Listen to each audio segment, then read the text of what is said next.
امریکہ کے 43ویں نائب صدر اور 41ویں صدر جارج ہربرٹ واکر بش، جنہیں دنیا as I said Bush senior کے نام سے جانتی ہے، انہوں نے بطور نائب صدر اور بطور صدر 7 ممالک پر حملوں کے لیے امریکی فوج کو ملٹری ایکشن کی اجازت دی۔ بش سینئر کے دور صدارت میں پینما میں آپریشن جسٹ کاز، فلپینز میں آپریشن کلاسک ریزالو، عراق اور کویت میں آپریشن ڈیزرٹ شیلڈ اور آپریشن ڈیزرٹ سٹارم کی اجازت دی گئی۔ لیبیریا میں آپریشن شارپ ایج، صومالیہ میں آپریشن ریسٹور ہوپ اور یوگوسلاویا میں آپریشن ڈینائی فلائٹ کی منظوری دی گئی، جبکہ کچھ ماہرین کی رائے یہ ہے کہ 1994 میں ہیٹی میں کیے گئے آپریشن اپ ہولڈ ڈیموکریسی کی ابتدائی ورکنگ بھی بش سینئر کے دور میں ہی ہوئی، اور بطور دلیل 1991 سے 1993 کے درمیان آرگنائزیشن آف امریکن اسٹیٹس کے ساتھ امریکی انتظامیہ کا مکمل تعاون قرار دیا جاتا ہے۔ اور اب اگر 1981 سے 1999 کے درمیانی عرصے کو دیکھا جائے کہ جب بش سینئر نائب صدر تھے اور ان کا ریگن انتظامیہ کے فیصلوں میں اہم ترین انپٹ تھا، تو اس عرصے کے دوران ناظرین امریکہ نے 7 ممالک کے اندر مختلف قسم کے آپریشنز کیے۔ امریکی فوج نے El Salvador, Nicaragua, Grenada, Lebanon, Libya, Persian Gulf اور ہونڈوراس پر فوج کشی کی اور نیو ورلڈ آرڈر دنیا پر نافذ کرنے کی ابتدا کی گئی۔ سابق امریکی صدر اور جدید دنیا میں نیو ورلڈ آرڈر کی اصطلاح متعارف کروانے والے بش سینئر نے بطور نائب صدر اور صدر کم از کم 14 ممالک پر فوج کشی کی۔ اب اگر 1990 سے 2024 کے دوران امریکی فوج کی کارروائیوں اور امریکی صدور کے نیو ورلڈ آرڈر کو اچیو کرنے کے لیے اٹھائے گئے اقدامات کو دیکھا جائے تو امریکہ نے 1990 سے 2024 کے دوران 12 ممالک پر حملے کیے کہ جن میں Iraq, Somalia, Bosnia Herzegovina, Serbia, Afghanistan, Yemen, Libya, Syria, Sudan, Lebanon, Iran اور پاکستان بھی شامل ہے۔ پاکستان پر امریکہ نے 2004 سے 2018 کے درمیان ڈرون اٹیکس کیے، عراق اور افغانستان کے خلاف فل سکیل انویژن اور آکوپیشن کی، صومالیہ، یمن اور شام پر امریکی افواج کے حملے آج بھی جاری ہیں، جبکہ موجودہ امریکی صدر ڈونلڈ ٹرمپ کے جو امریکہ فرسٹ اور جنگیں ختم کروانے کے نعرے کے ساتھ صدر منتخب ہوئے، انہوں نے اپنے پہلے دور صدارت میں شام، عراق، افغانستان، صومالیہ، نائجر اور یمن پر امریکی فوج کی کارروائیاں روکنے کی بجائے ان میں مزید تیزی کی منظوری دے دی۔ جبکہ اگر صدر ٹرمپ کے ایران کے خلاف ایکشنز کو دیکھا جائے تو صدر ٹرمپ نے منتخب ہونے کے فقط 4 ماہ بعد ایران کے ساتھ نیوکلیئر ڈیل سے علیحدگی کا اعلان کر دیا اور پھر ایرانی جنرل قاسم سلیمانی کو بھی ڈرون حملے میں شہید کر دیا گیا۔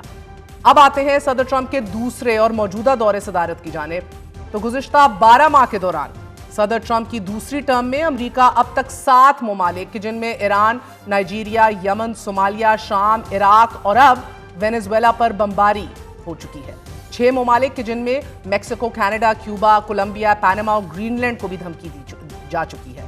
واضح رہے کیوبا اور کولمبیا کے سربراہان کو عہدوں سے برخاست کرنے کی بھی دھمکی دی جا چکی ہے اور وینزویلا کے صدر کو باقاعدہ اغوا کر کے عدالت کے سامنے پیش کیا جا چکا ہے۔ صدر ٹرمپ کے نیو ورلڈ آرڈر سے متعلق 26 مارچ 2025 کو سب سے پہلے بی بی سی میں صحافی ایلن لٹن نے Trump has blown up the world order and left Europe's leaders scrambling میں لکھا کہ تاریخی طور پر امریکی صدور نے اپنے لیے عالمی دنیا کے حوالے سے جو جیو اسٹریٹجک ایمبیشنز طے کیے تھے، صدر ٹرمپ ان طے شدہ اصولوں کو نہ صرف چیلنج کر رہے ہیں بلکہ پرانے ورلڈ آرڈر کو ایک ایسے نیو ورلڈ آرڈر سے تبدیل کر رہے ہیں کہ جو امریکہ اور دنیا بھر میں اس کے اتحادیوں کو امریکہ کے ساتھ تعلقات سے متعلق دوبارہ سوچنے پر مجبور کرے گا، بالخصوص یورپ میں امریکہ کے اتحادی کہ جو روس کے خلاف امریکی مفادات کو نیٹو کی صورت سر انجام دیتے ہیں۔ بی بی سی کی طرح مارچ 2025 میں وینٹی فیئر نامی امریکی ویب سائٹ نے رچرڈ سٹینگل کا Donald Trump's new world order is the old world order کے عنوان سے آرٹیکل شائع کیا اور انہوں نے یہ لکھا کہ ہنری کیسنجر نے ایک بار یہ کہا تھا کہ وڈرو ولسن کے بعد امریکہ کے جتنے بھی صدور منتخب ہوئے تمام نے صدر ولسن کی جانب سے تشکیل دی گئی خارجہ پالیسی پر ہی عمل کیا، اور اس کا ایک بنیادی نقطہ یہ تھا کہ امریکہ کا دنیا میں کوئی بھی دوست یا کوئی بھی دشمن نہیں ہے، امریکہ کے لیے سب سے زیادہ اہمیت اس کے مفادات کی ہے، نیشنل انٹرسٹ۔ مگر صدر ٹرمپ جس انداز میں خارجہ پالیسی کو شیپ اپ کر رہے ہیں، اس میں سب سے زیادہ اہمیت ٹرانزیکشن کی ہے۔ صدر ٹرمپ ہر فیصلے کو ایک کاروباری شخصیت کی طرح کرتے ہیں کہ جس کی نظر میں ٹرانزیکشن سب سے زیادہ اہمیت کی حامل ہوتی ہے۔ رچرڈ سٹینگل اپنے آرٹیکل میں غزہ میں ریزورٹ بنانے، کینیڈا کو 91 ریاست قرار دینے، گرین لینڈ کے الحاق، پینما کینال پر قبضے سمیت नेटो को अंडरमाइन करने और फिर रूसी सदर की तारीफों का हवाला देते हुए ये लिखते हैं कि सदर ट्रंप हर चीज को एक कारोबारी सौदे के तौर पर देखते हैं और इसका इजहार वो खुद my whole life is deals कहकर कर चुके हैं। रिचर्ड स्टेंगर ट्रंप की मौजूदा खारजा पॉलिसी को ट्रंपियन ट्रांजैक्शनलिज्म करार देते हुए लिखते हैं कि चूंकि ट्रंप हर किसी के साथ डील करना चाहते हैं तो अब दुनिया में हर मुल्क ट्रंप की हाँ में हाँ मिलाकर ज्यादा से ज्यादा फायदा उठाना चाह रहा है, मगर इसका नुकसान ये हो रहा है कि इस तमाम में नजरियात इखलाकियात खत्म हो गए हैं। अप्रैल में ट्रंप के न्यू वर्ल्ड ऑर्डर से मुतालिक अल जजीरा ने अपनी documentary how president Trump is shaping global politics में दिखाया कि सदर ट्रंप जिस अंदाज में नेटो के मेंबर यूरोपियन ममालिक और दिहाइयों से राइज अमरीकी फॉरेन पॉलिसी के असूलों को तब्दील कर रहे हैं, उसने नए वर्ल्ड ऑर्डर को तश्कील तो अभी नहीं दिया, लेकिन ट्रंप के फैसलों ने दुनिया में राइज ओल्ड वर्ल्ड ऑर्डर को शदीद नुकसान पहुंचा दिया है। जबकि गुज़िश्ता माह वॉशिंगटन पोस्ट में मारूफ अमरीकी Likhari strategy and state craft के प्रोफेसर वॉल्टर रसल मीड ने लिखा कि अगर आप ये समझते हैं कि ट्रंप तन्हाई पसंद है तो आप बिल्कुल गलत हैं, क्योंकि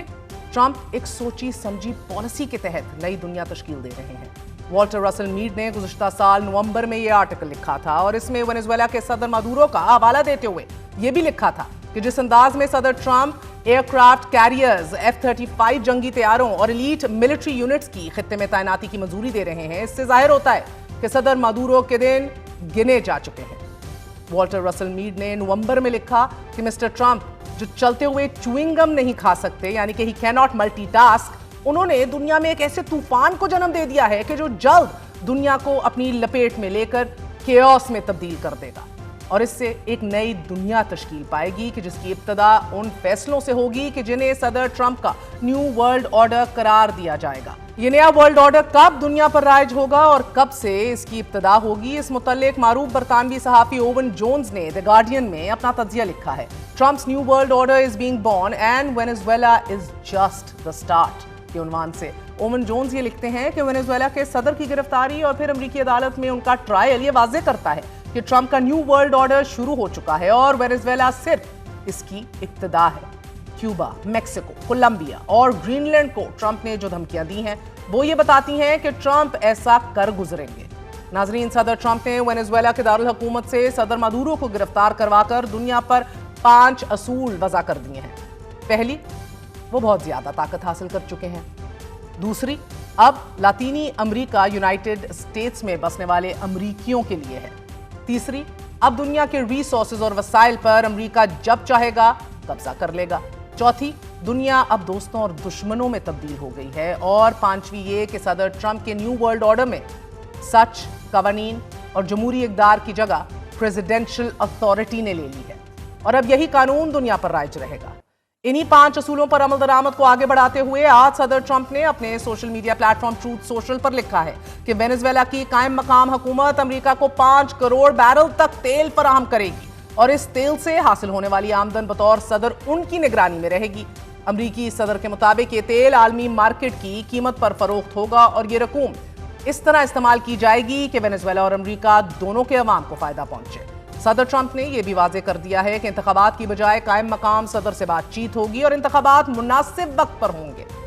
अहम बात यह है कि सदर ट्रंप माजी में वेनेजुएला की तमाम सियासी क़यादत पर तनकीद करते आए हैं और उनका बयानिया रहा है कि वेनेजुएला में जब तक ड्रग कार्टेल्स को ख़त्म नहीं किया जाता उस वक्त तक अमेरिका को वेनेजुएला से खतरा रहेगा, मगर अब उनकी तमाम तर तवज्जो वेनेजुएला के वसी तर तेल के वसाइल पर मरकूज हो चुकी है।